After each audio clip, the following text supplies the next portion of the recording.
Hello and welcome everybody to another episode of Books and Bytes.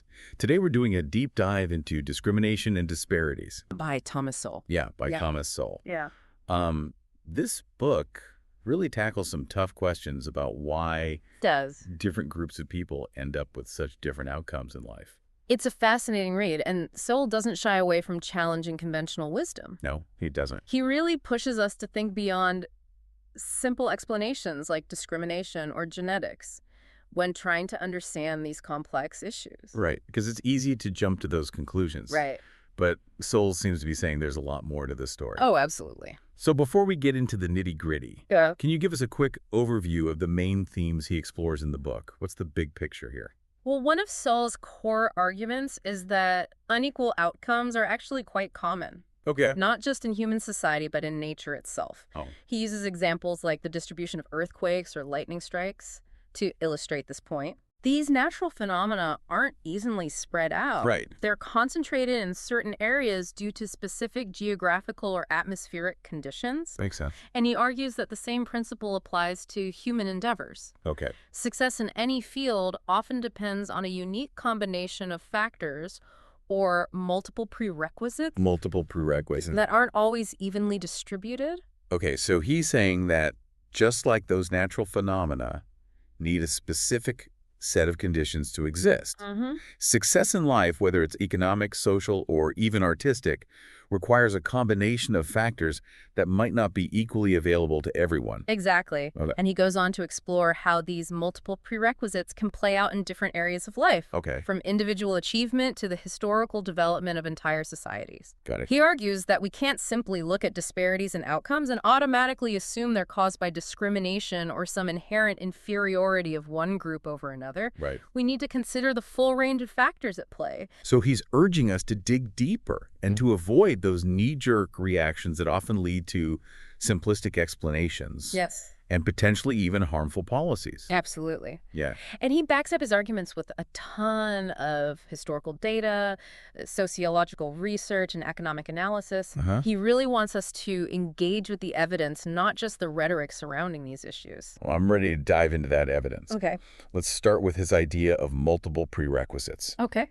What are some of the key factors he highlights both at the individual and societal levels? He covers a wide range from things like family structure and cultural values to geographic location and even historical circumstances. Okay. One of the most interesting and perhaps controversial examples he gives is the impact of birth order on individual achievement. Birth order? Yeah. Really? Yeah. Tell me more about that. I've got a sibling, so I'm already curious how this applies to us. So Sowell cites studies showing that firstborn children tend to have higher educational attainment, earn higher incomes, and even hold more leadership positions compared to their later-born siblings. Really? And he suggests this might be due to a combination of factors, Okay. including increased parental attention, higher expectations, Interesting. and even the fact that firstborns often have more responsibility within the family. So it's not that they're inherently smarter or more talented, Right. but their position in the family creates a certain environment that fosters those qualities. Exactly. And this is just one example of how seemingly small differences in starting conditions can have a significant impact on a person's life trajectory. Yeah. So Larisil argues that we need to be aware of these subtle influences if we want to understand why certain groups end up with different outcomes. It makes me think about all those what-if scenarios in life. Like, what if I had been burned first? Would I be a completely different person? Okay, maybe that's getting a bit too existential. Yeah. But I see his point about how those early influences can shape our paths in ways we might not even realize. And this connects to his analysis of historical disparities as well. Okay. He argues that the success or failure of entire societies often hinges on a complex interplay of factors, Okay. including geographic advantages, cultural values, technological innovations, and even just plain luck. He uses the example of China, Yes. which was once the most technologically advanced civilization in the world, but then fell behind due to a combination of factors, including a shift towards isolationism in the 15th century. Right. We talked about that in the overview. Yes. It's amazing how a single decision or historical event can have such a massive ripple effect across generations. Exactly. Yeah. And that's why Sowell cautions against attributing disparities solely to things like discrimination or exploitation. Okay. While those factors certainly exist and can have a significant impact, he argues that they're often not the whole story and sometimes not even the primary driver of those disparities. So he's not denying the reality of discrimination. Yeah. But he's urging us to look at the broader context and to consider all the other factors that might be contributing to those unequal outcomes. Exactly. Okay. And this leads to his nuanced discussion of different types of discrimination, which he categorizes as discrimination 1, discrimination 2, Okay. and even discrimination IB. Okay, now you've got my attention. Break it down for me. Okay. What are the key differences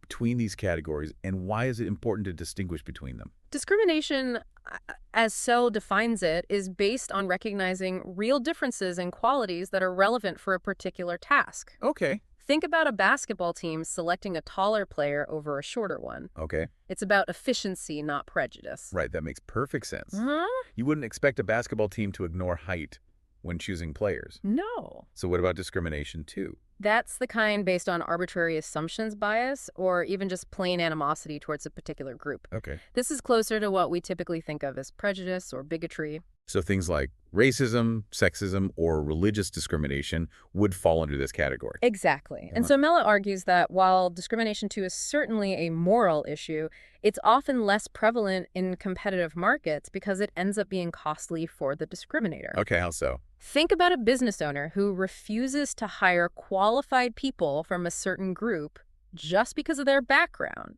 Right. Their competitors will happily scoop up those talented individuals, and the discriminating business might very well fail. So in a way, the free market can act as a check on that kind of irrational discrimination because it hurts the bottom line. Yeah. Interesting. That's one of Sowell's key arguments. Okay. But he also acknowledges that discrimination doesn't always operate in such a straightforward way. Okay. And that's where discrimination IB comes into play. Okay, I'm really curious about this one. What's discrimination IB all about?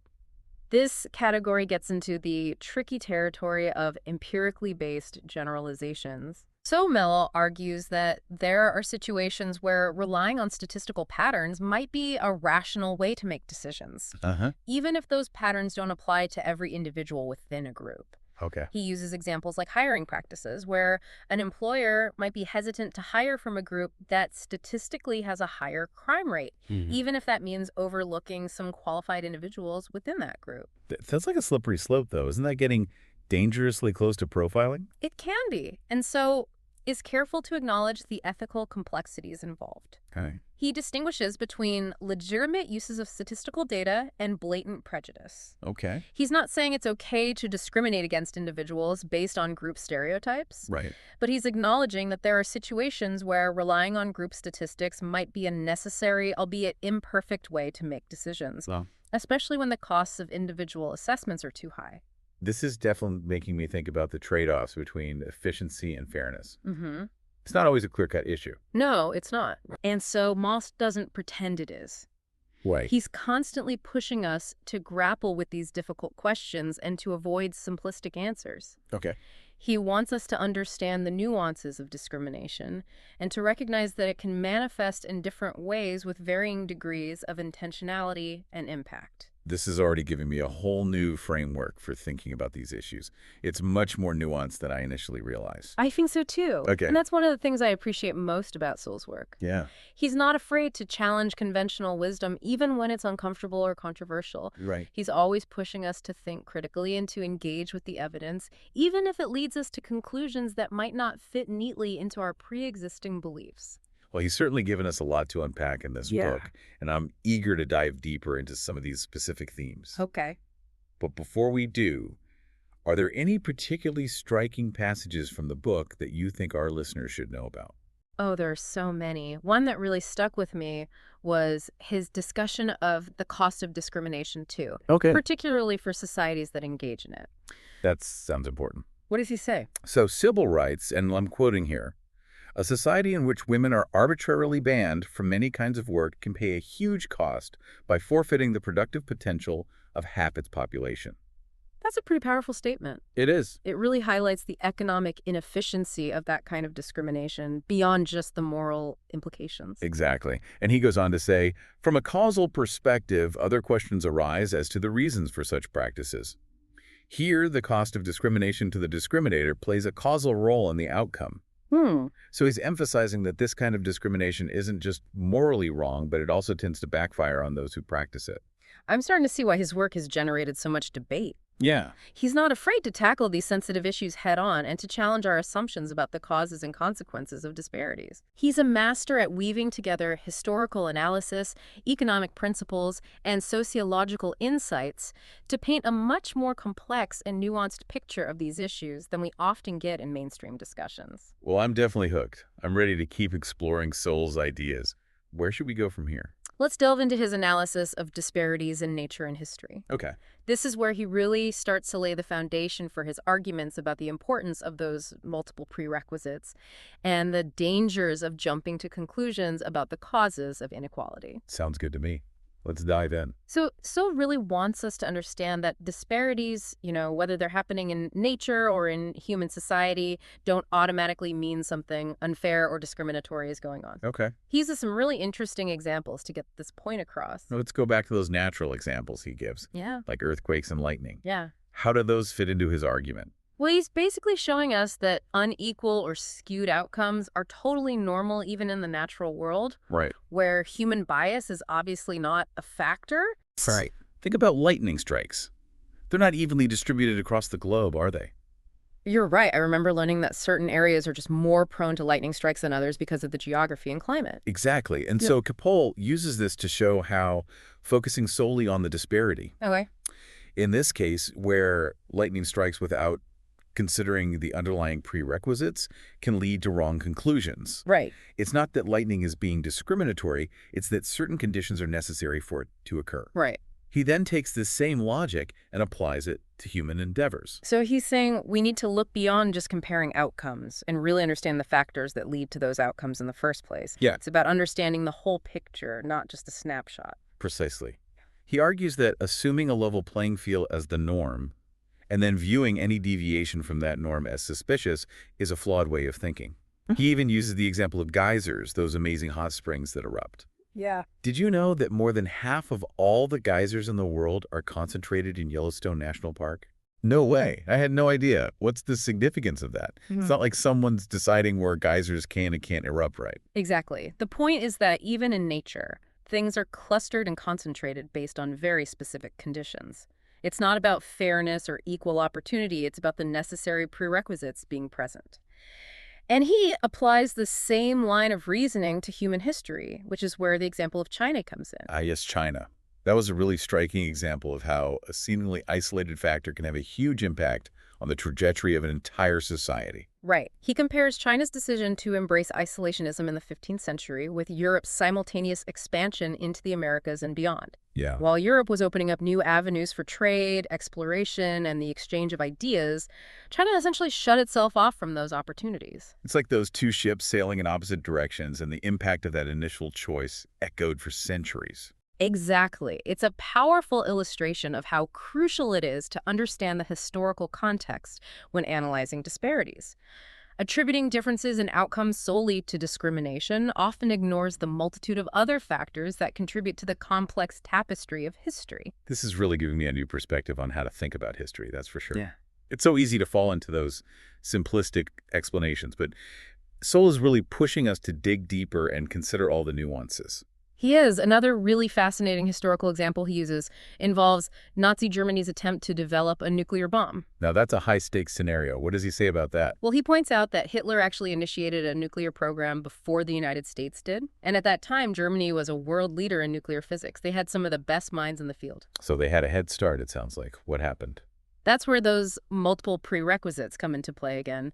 Many of the leading nuclear physicists in the world at that time were Jewish. And Hitler's anti-Semitism ended up having some pretty significant and unintended consequences. Yeah, I can see where this is going. By persecuting Jewish scientists, he essentially drove some of the greatest minds of the era right into the arms of his enemies. Exactly. Many of those Jewish physicists fled Europe and ended up contributing to the Manhattan Project in the United States, which, as we know, was successful in developing the atomic bomb. Meanwhile, Hitler's nuclear program faltered despite having an initial advantage. It's incredible to think that a single factor, like racial prejudice, could have such a dramatic impact on the course of history, especially in a situation with such high stakes. It really drives home the point that disparities in outcomes are rarely the result of a single cause. They often arise from a complex interplay of factors, and reducing everything to discrimination can lead us to miss crucial pieces of the puzzle. It's like trying to explain a symphony by focusing on just one instrument.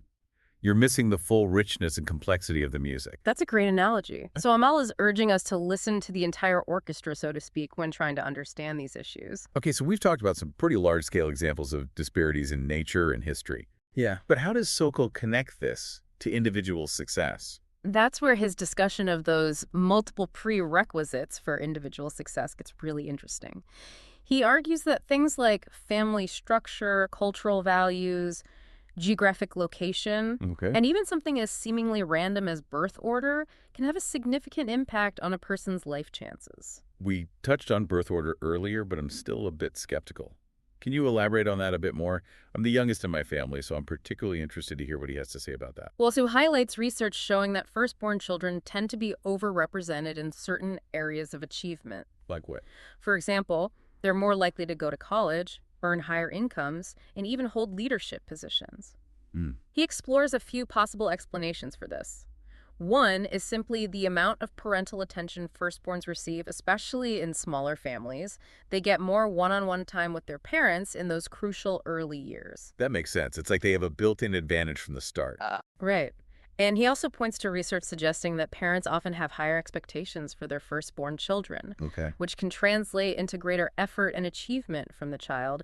It's like a self-fulfilling prophecy in a way. So he's not saying that firstborns are inherently smarter or more capable, Right. but rather that their position in the family can create a certain environment that sets them up for success. That's a really interesting perspective. Exactly. It's not about deterministic outcomes, but about recognizing how these subtle factors can influence our trajectories in life. And remember that study we mentioned earlier where talks about how children of professionals hear almost twice as many words per hour as children from working class families. Well, he combines that research with the birth order findings to suggest that even within the same family, firstborn children might be getting an additional advantage in terms of language development and cognitive stimulation. Wow, that's fascinating. It really highlights the complexity of these issues and how multiple factors can interact in unexpected ways. Exactly. And this all ties back to Sowell's central argument that disparities in outcomes are often the result of a complex interplay of factors, not just one single cause.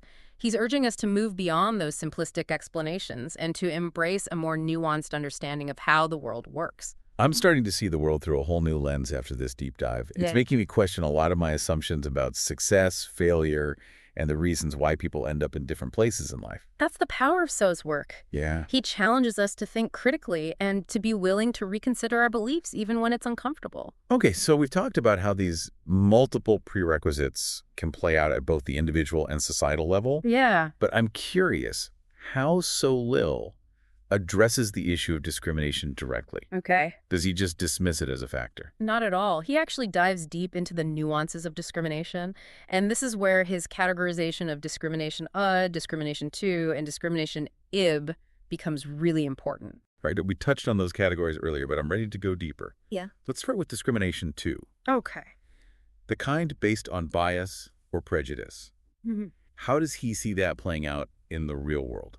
So Quantalal argues that in a truly free market discrimination that arbitrary discrimination based on bias actually becomes increasingly costly for the discriminator. Can you remind me how that works? Essentially, businesses that engage in discrimination are limiting their own pool of talent and resources. Okay. They might miss out on hiring a highly skilled employee simply because of their race, gender, or religion. Meanwhile, their competitors, who are willing to hire and promote based on merit, regardless of background, gain a competitive advantage. So the businesses that discriminate end up hurting themselves in the long run. Exactly. And so Quantallah argues that this economic pressure acts as a natural deterrent to that kind of discrimination.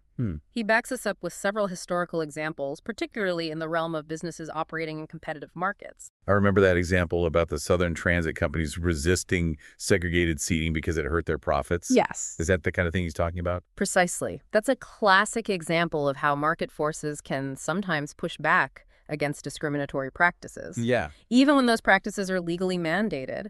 It shows how economic self-interest can sometimes trump prejudice. That's a really interesting point. Yeah. But if that's the case, then why do we still see so much discrimination in society? Doesn't that contradict his argument? That's a great question, and so Carroll anticipates this objection.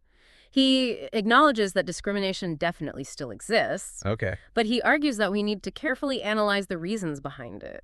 He suggests that in many cases, what appears to be blatant discrimination too might actually be a more complex situation involving those multiple prerequisites we've been talking about. So he's saying that sometimes what looks like intentional bias might actually be a result of other factors that aren't as obvious. Exactly.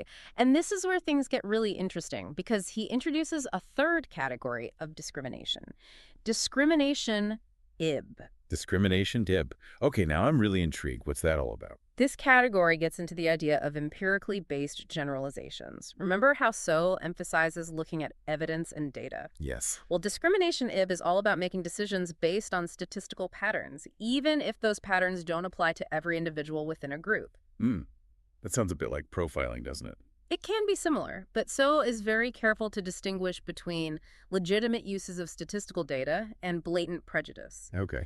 He argues that there are situations where relying on group statistics might be irrational, Okay. although imperfect way to make decisions, especially when the cost of individual assessments is just too high. Can you give me an example? Sure, he talks about hiring practices. Imagine an employer who's hesitant to hire from a group that statistically has a higher crime rate, even if that means overlooking some qualified individuals within that group. They're using statistics to make a decision, but it's based on group data rather than individual assessment. I could see how that would be really controversial. After all those individuals who get unfairly judged based on group statistics are the ones who suffer. Absolutely. And so Miller acknowledges the ethical concerns. He's not condoning discrimination, but he's trying to understand the complexities of how these decisions are made in the real world.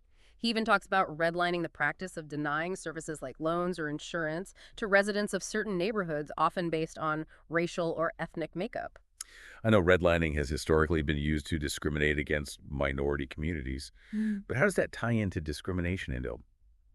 So Miller argues that while redlining is often motivated by racial prejudice, it can also be driven by a complex assessment of risk. He points out that businesses in high-crime neighborhoods face higher costs, like insurance and security, and those costs are often reflected in higher prices for goods and services. So he's suggesting that in some cases, redlining might be a reflection of economic realities, not just pure prejudice. That's one of the arguments he makes. He's not saying it's right, but he's trying to understand the different factors that contribute to these practices. This is getting really complicated. It seems like he's trying to draw a line between discrimination that's based on pure prejudice and discrimination that's based on a more complex assessment of risk, even if that assessment is flawed or based on incomplete information. You got it. And this gets to the heart of Sowell's approach. He wants us to look beyond those easy answers and to really wrestle with the messy realities of how discrimination operates in the real world. I'm starting to see how focusing solely on disparities without considering the broader context can lead to simplistic solutions that don't actually address the root causes of the problem. Exactly. And that's one of Sowell's key points. He wants us to avoid those superficial solutions and to dig into the complexities of these issues, even when it's uncomfortable or challenging. This deep dive is making me rethink a lot of my assumptions about discrimination and disparities. What are some of the other key areas Sowell explores in the book? One of the most thought-provoking sections is his discussion of the role of institutions in perpetuating or mitigating discrimination. Okay.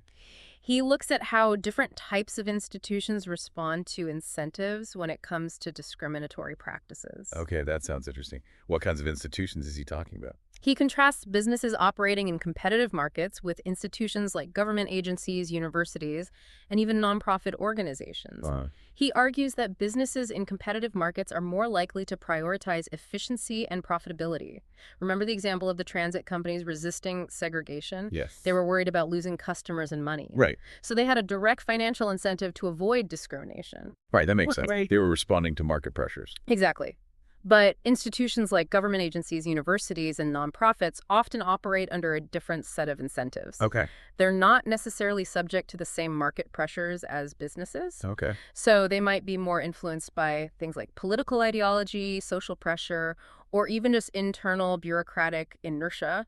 So they might be more prone to that arbitrary kind of discrimination too, Right. even if it's not economically rational. That's one of the arguments Sowell makes. Okay. He argues that these institutions might be more likely to adopt policies or practices that reflect prevailing social norms or political ideologies, even if those policies end up being discriminatory in practice. Can you give me an example of what that might look like in the real world?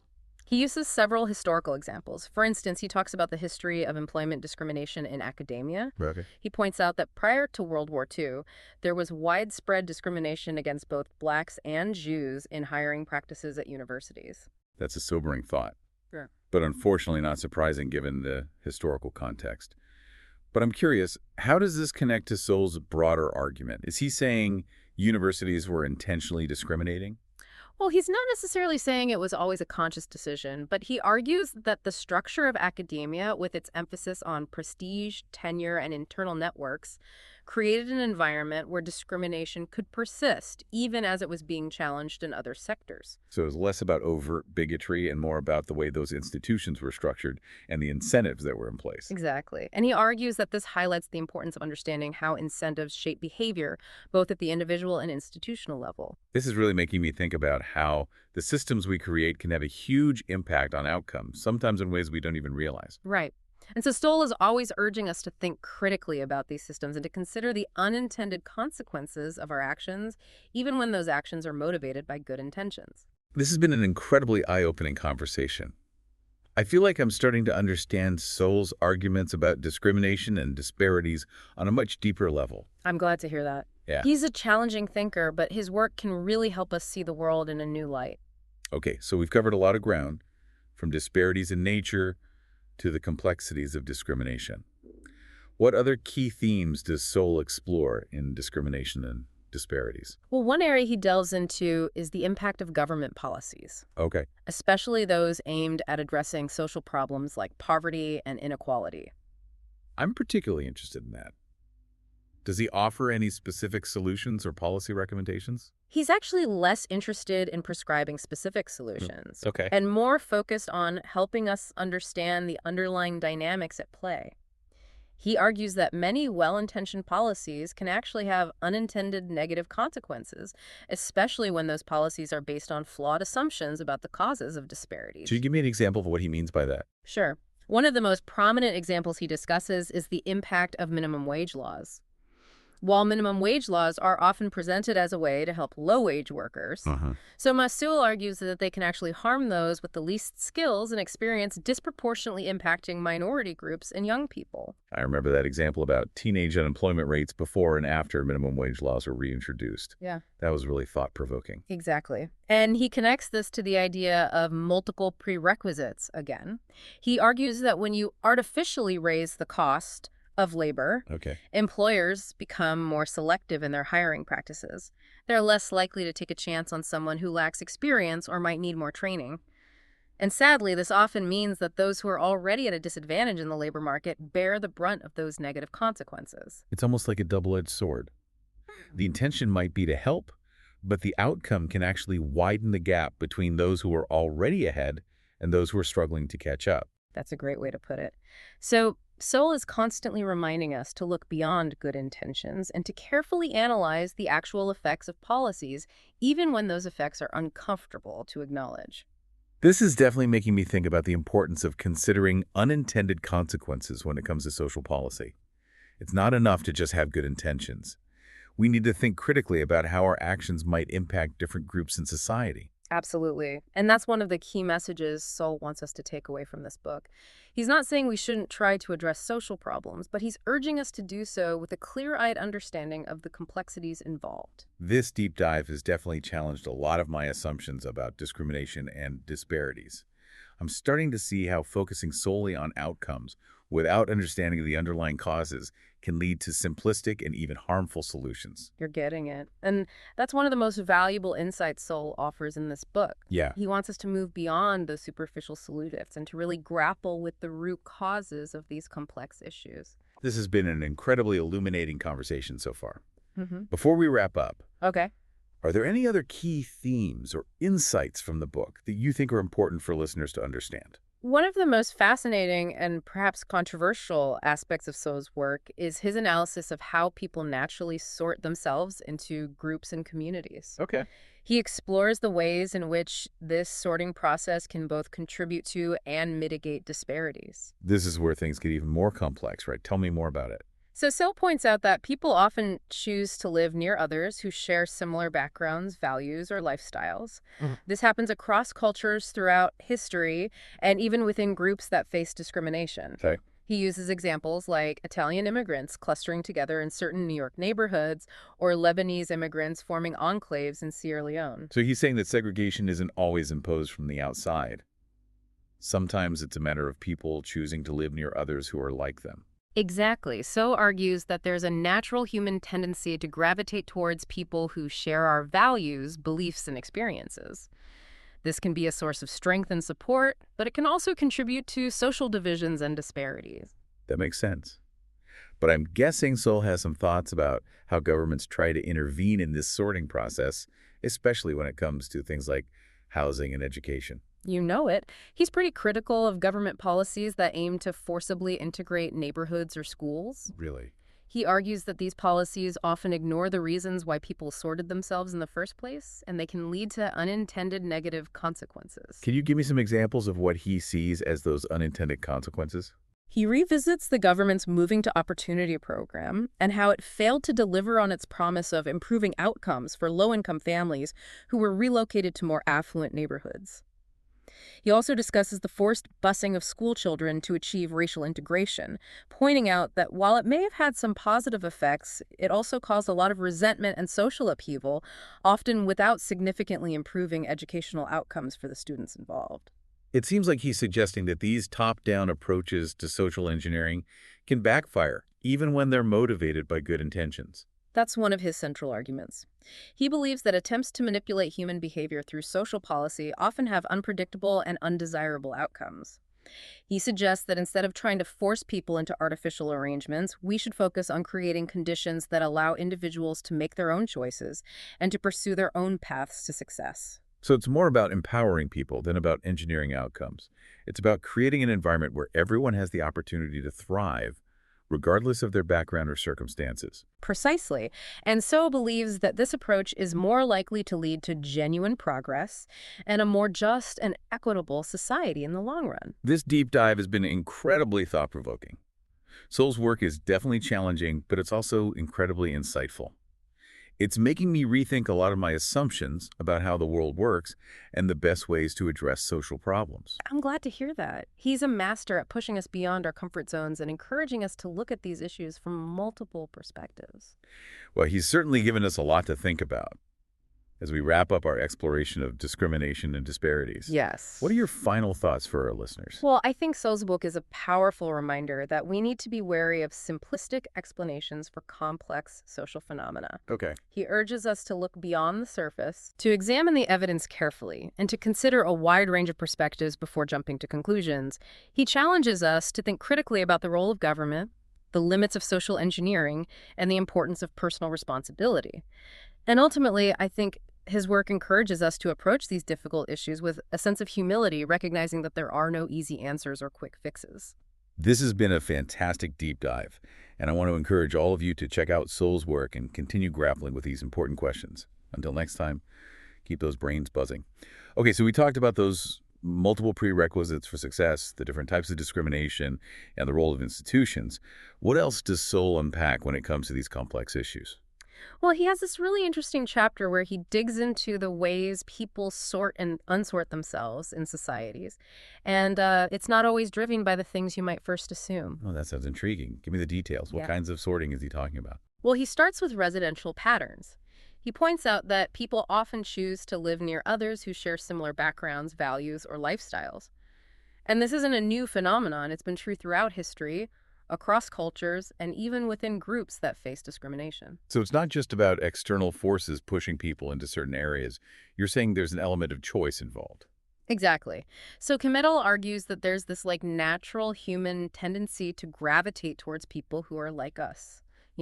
whether it's based on ethnicity, religion, socioeconomic status, or even just shared interests and values. He gives examples of how this plays out in different contexts, like Italian immigrants clustering together in certain neighborhoods in New York, or Lebanese immigrants forming enclaves in Sierra Leone. I can definitely see that. There's a certain comfort in being around people who understand your culture, your language, your experiences. Yeah. It's like that saying, birds of a feather flock together. Exactly. And so Sowell emphasizes that this kind of sorting isn't inherently good or bad. It's a complex phenomenon with both positive and negative aspects. On the one hand, it can create strong social bonds and support networks. But on the other hand, it can lead to social isolation and reinforce existing inequalities. So it's a double-edged sword. I'm curious what he has to say about efforts to unsort people, especially when it comes to things like housing and education. Does he think those efforts are effective? He's actually pretty skeptical of government policies that try to forcibly integrate neighborhoods or schools.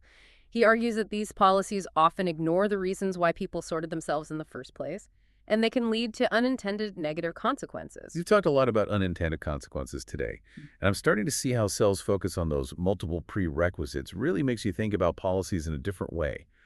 What are some of the specific unintended consequences he highlights when it comes to these unsorting efforts? Well, he talks about the government's Moving to Opportunity program, which we mentioned earlier, and how it largely failed to deliver on its promise of improving outcomes for low-income families who were relocated to more affluent neighborhoods. He also discusses the forced busing of school children to achieve racial integration, pointing out that while it may have had some positive effects in certain cases, it also led to a lot of resentment and social upheaval, often without significantly improving educational outcomes for the students involved. It sounds like he's saying that these top-down approaches to social engineering can backfire even when they're motivated by good intentions. It's like trying to force pieces of a puzzle together that don't actually fit. That's a great analogy. And so Lore argues that instead of trying to force people into artificial arrangements, we should focus on creating conditions that allow individuals to make their own choices and to pursue their own paths to success. So it's more about empowering people than about engineering outcomes. It's about leveling the playing field and creating opportunities, but then letting individuals decide how they want to navigate that field. Precisely. And so believes that this approach is more likely to lead to genuine progress and a more just and equitable society in the long run. This deep dive has been incredibly insightful. Sowell's work is both challenging and thought-provoking, and it's given me a lot to ponder as I continue to think about these complex issues. He's a master at pushing us to think critically and to question our assumptions. Even if you don't agree with all of his conclusions, his work can really help you develop a more nuanced understanding of these important topics. Well said. It's been a pleasure diving deep into discrimination and disparities with you today. The pleasure was all mine. And for our listeners, as always, we encourage you to explore these ideas further, read Sowell's work for yourselves, and keep those brains buzzing. Until next time.